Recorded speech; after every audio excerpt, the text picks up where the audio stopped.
पिछली बार एक ऐसी पार्टी जिसके 4 सदस्य थे, उन्होंने कांग्रेस के 18 नगर सेवकों को लालच देके, मैं पूरी तरह से कहूंगा लालच देकर, तोड़कर जो है वहां पर महापौर बनाया। मैं एमएलए साहब को बताना चाहता हूं कि वो चले जावे कुलाबा, अब वो हासिम आदमी साहब से मिल लेवे, वो उनको बता देंगे बराबर से कि कैसे वो महापौर बनता है। आकर्षित करूंगा, लेकिन पिछले 10 साल में जिस तरह का करप्शन लोकल बॉडी में हुआ है, उसकी इंक्वायरी करना बहुत जरूरी है।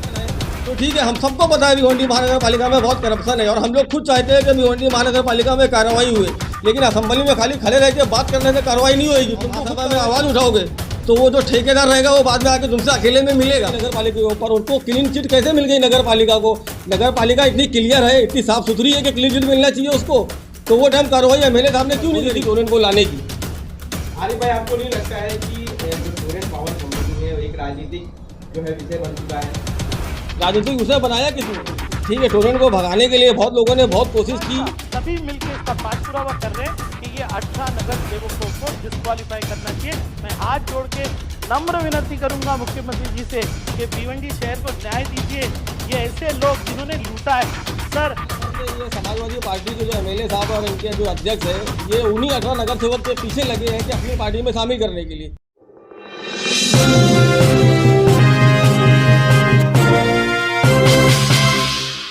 पत्रकार परिषद किस विषय पर है? 3-4 दिन पहले मैंने न्यूज़ में देखा था कि एमएलए साहब विधानसभा में खड़े होकर एकनाथ शिंदे साहब से एक सवाल कर रहे थे कि 4 सीट जीत के आने वाला नगर सेवक महापौर कैसे बन जाता है भिवंडी में? भिवंडी में बहुत करप्शन है। तो मैं सोचा कि एमएलए साहब को बता दूं मैं कि 4 सीट जीत के आने वाला महापौर कैसे बनता है। एमएलए साहब 20 साल से भिवंडी में अबू हासिम आदमी साहब के साथ में रहते हैं और उनको अच्छी तरीके से ये चीज़ पता है कि 20 सीट जीत के 4 सीट जीत के आने वाला भिवंडी में महापौर कैसे बनता है।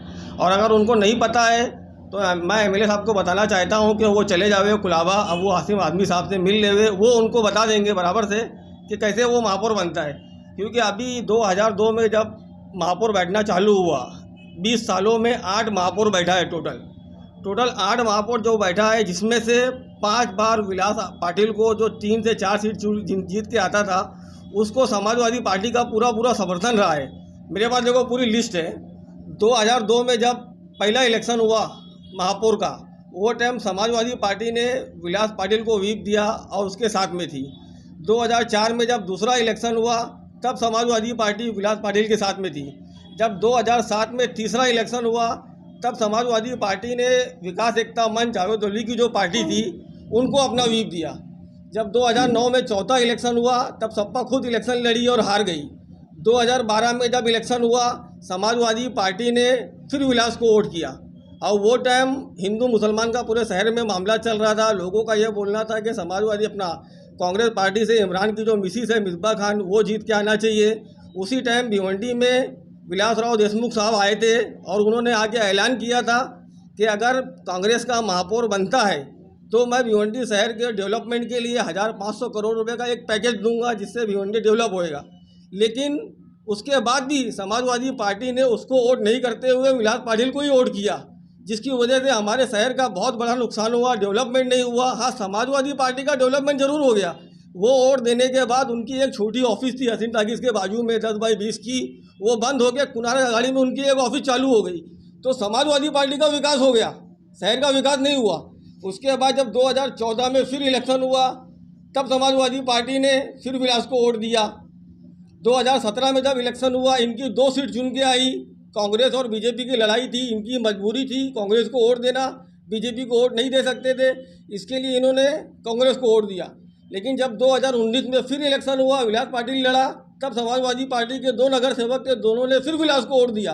तो इनका इतिहास है, 4 पार्टी की सीट जो चुन के आता है उसको महापौर बनाने का समाजवादी पार्टी का इतिहास है। और एमएलए साहब आवाम को बेवकूफ़ बनाने के लिए असेंबली में खड़े रह के पूछते हैं कि कैसे बन जाता है। तो मैं सोचा कि आवाम को बता दूं मैं कि इनकी करनी और कथनी में क्या फ़र्क है। आरिफ भाई, और उसके बाद उन्होंने और एक चीज़ कहा कि भिवंडी महानगर पालिका में बहुत करप्शन है। तो ठीक है, हम सबको पता है भिवंडी महानगर पालिका में बहुत करप्शन है और हम लोग खुद चाहते हैं कि भिवंडी महानगर पालिका में कार्रवाई हुए, लेकिन असेंबली में खाली खड़े रह के बात करने से कार्रवाई नहीं होगी, तुमको खुद कार्रवाई करना पड़ेगा।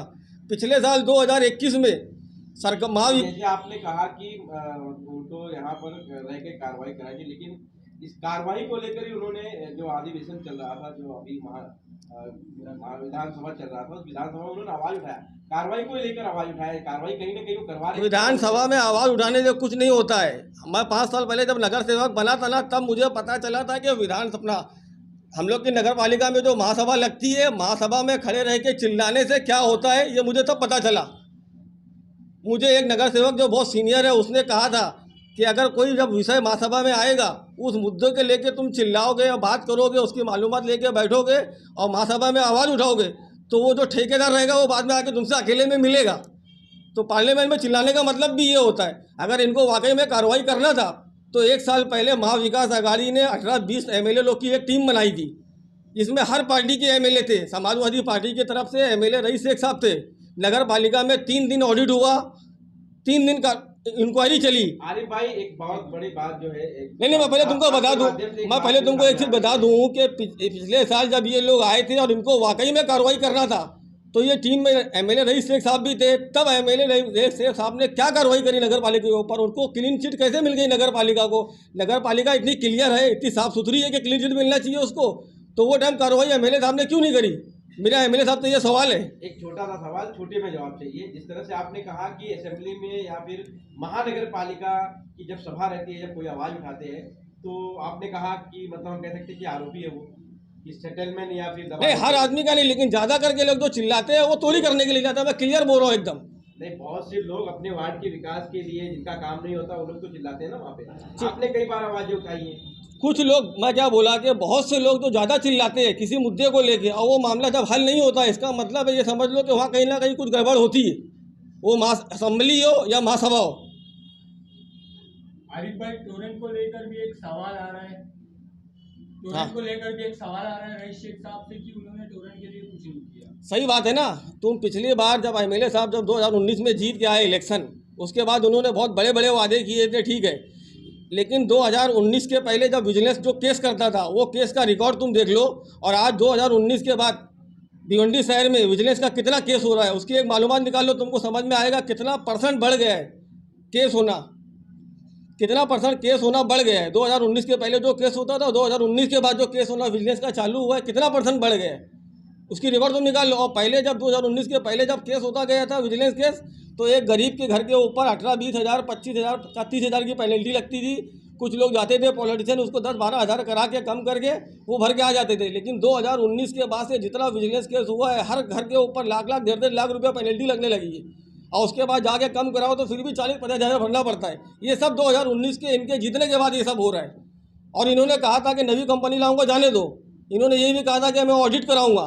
ऑडिट तो हुआ नहीं, लेकिन शहर में उसी टाइम एक ऑडिट जरूर आ गई थी जो शहर में घूम रही थी। आपकी सरकार थी 2.5 साल पर, क्या टोरेंट के ऊपर आपकी सरकार कोई किसी तरह की रोक नहीं लगा सकती थी? ये भी एक सवाल ही है ना। वो क्या, जिस तरह से देखा जाए, आपने कहा कि टोरेंट पावर कंपनी जो है, जब से मतलब ये एमएलए चुनकर आए हैं, इनके चुन के आने के बाद जो है डायरेक्टली जो है लोगों के घरों पर लाख लाख, ठीक है, हमारी जब सरकार थी, मैं क्या बोला, सरकार कभी अवगत कराई कि नहीं? सरकार हमारी थी, सरकार के पास बहुत बार डेलीगेशन गया है, लेकिन हम लोगों ने कभी टोरेंट के नाम पे वोट मांग के अपना इलेक्शन नहीं जीता था। और इन्होंने एमएलए, अभी आज देखो उचित पाड़े में कुछ मसला हुआ, न्यूज़ में चल रहा है, वहाँ पे लोग इसीलिए सवाल कर रहे हैं क्योंकि लोगों ने उनके ऊपर भरोसा करके वोट दिया था कि एमएलए साहब टोरेंट के खिलाफ कुछ ना कुछ कार्रवाई करेंगे। लेकिन आज 3 साल हो गया, खाली विधानसभा में 1-2 बार बोले, उसके बाद जमीनी स्तर पे कभी कोई कार्रवाई नहीं किया टोरेंट के ऊपर, जाके पता कर लेना। लेकिन आरिफ भाई, टोरेंट जो आई है वो कांग्रेस के टाइम पे आई है। 2007 में टोरेंट आई है। वो टाइम भिवंडी शहर में एमईसीबी के हालात बहुत ज़्यादा ख़राब थे, उसकी वजह से कहीं ना कोई मजबूरी थी टोरेंट को लाने की। आरिफ भाई, आपको नहीं लगता है कि जो टोरेंट पावर कंपनी है वो एक राजनीतिक जो है विषय बन चुका है? राजनीतिक विषय बनाया किसने? वही पूछ रहा हूं। एमएलए साहब ने बनाए थे ना, टोरेंट के नाम पे वोट मांग। टोरेंट पावर कंपनी के नाम से नहीं चला, किसी ने नहीं बोला था कि टोरेंट को भगाने की बात किसी ने नहीं करा था इससे पहले कभी। एमएलए का इलेक्शन जीत के गठित की गई थी, एक हम कह सकते हैं कि पावर लूम संगठन के लोग एक हुए थे, सारे राजनीतिक दल के लोग एक हुए थे, सारे पार्टी के लोग एक होकर जो है टोरेंट पावर कंपनी को भगाने के लिए लाखों शहर की जनता का समर्थन लेकर सड़कों पर उतरी थी। ठीक है, टोरेंट को भगाने के लिए बहुत लोगों ने बहुत कोशिश की, बहुत बार कोशिश हुई, लेकिन टोरेंट नहीं भागी। लेकिन टोरेंट की जो मनमानी है, और आज जो टोरेंट मनमानी कर रही है, तुम उसका रिकॉर्ड निकाल के जाके देख लो। विजिलेंस का केस 2019 के पहले कितना होता गया था हर साल, और इस 2019 के बाद विजिलेंस का केस शहर में कितना होने लगा है। आपको क्या लगता है टोरेंट कैसे भागी? टोरेंट कैसे, आवाम को रोड पे आना पड़ेगा उसके लिए, एक बार तो आ चुके हैं रोड पे, और आना पड़ेगा, 10 बार आना पड़ेगा। क्योंकि रईस भाई ने विधानसभा में 18 नगर सेवकों को डिस्क्वालीफाई कराने का भी मुद्दा उठाया, उसको आप कैसे देखते हैं? अच्छी बात है ना, आवाज़ मुद्दा उठाए थे, बहुत ठीक किए थे, लेकिन मेरा एमएलए साहब से ये पूछना है कि एमएलए साहब, उनको इलेक्शन हुए 3 साल होने आ गया, 3 साल के बाद पहली बार तुमने ये मुद्दा उठाया, तो ऐसा क्यों? क्योंकि मुझे तो ऐसा लगता है कि साल भर से ये समाजवादी पार्टी के जो एमएलए साहब और इनके जो अध्यक्ष हैं, ये उन्हीं 18 नगर सेवक के पीछे लगे हैं कि अपनी पार्टी में शामिल करने के लिए। और बहुत सी बार तुम्हारे न्यूज़ चैनल में भी खुद चला था कि कुछ कांग्रेस के नगर सेवक समाजवादी में जाने वाले हैं, तो कहीं ना कहीं इनकी बहुत बार बैठक हुई है, बहुत बार मामला हुआ है। लेकिन जब ये 18 में से एक भी नगर सेवक समाजवादी पार्टी में नहीं गया, तब जब इनको लगा कि लोग सब लोग बेवकूफ़ बना रहे हैं, कोई मेरी पार्टी में नहीं आएगा, तब इन्होंने जाके 3 साल के बाद आवाज़ उठाई।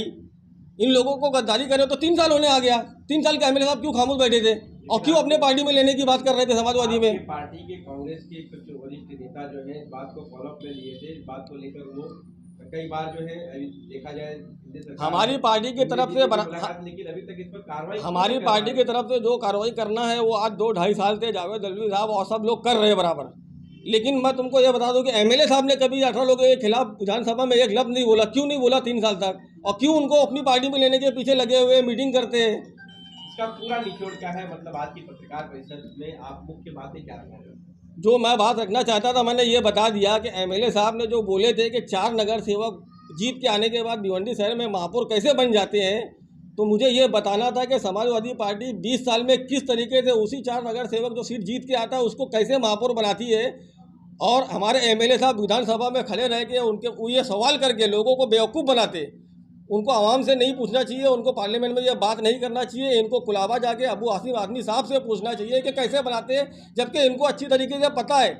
आम पब्लिक के लिए एमएलए साहब नवे, लेकिन जो पुराने पॉलिटिशियन है वो सब एमएलए साहब को अच्छे से बहुत पहले से जानते हैं। अबू आसिम आदमी के साथ में बराबर हर गेम में ये आते रहते हैं, किसको महापौर बनाना है, किसको चेयरमैन बनाना है, किसको उठाना है, किसको बैठाना है, इनको सब अच्छे से पता है एमएलए साहब को। ये खाली आवाम को बेवकूफ़ बनाने की बात करते हैं। एक आखिरी सवाल, जिस तरह से देखा जाए विधायक रईस सिंह के विरोध में उनके कामों को लेकर हमेशा जनता को जागरूक करने का काम आरिफ खान ने किया है, और नगर सेवक या शहर के और राजनीतिक दल के लोग नहीं है, आपको क्या लगता है वो आखिरकार रईस सिंह के खिलाफ क्यों नहीं बोलते? क्या कारण है? बहुत लोग बोलते हैं, इससे पहले भी बहुत बार मैं न्यूज़ देख चुका हूँ, बहुत लोग बोलते हैं। आरिफ भाई एक आखिरी सवाल, जावेद दलवी साहब ने कहा था कि 18 नगर सेवक अगर डिस्क्वालीफाई नहीं होंगे तो वो राजनीति छोड़ देंगे, इसके ऊपर अभी तक स्पष्ट जवाब नहीं मिला, तो आप क्या कहेंगे? वो प्रोसीजर चालू है, उस पर कार्रवाई होएगी, इंशाल्लाह बहुत जल्दी होएगी।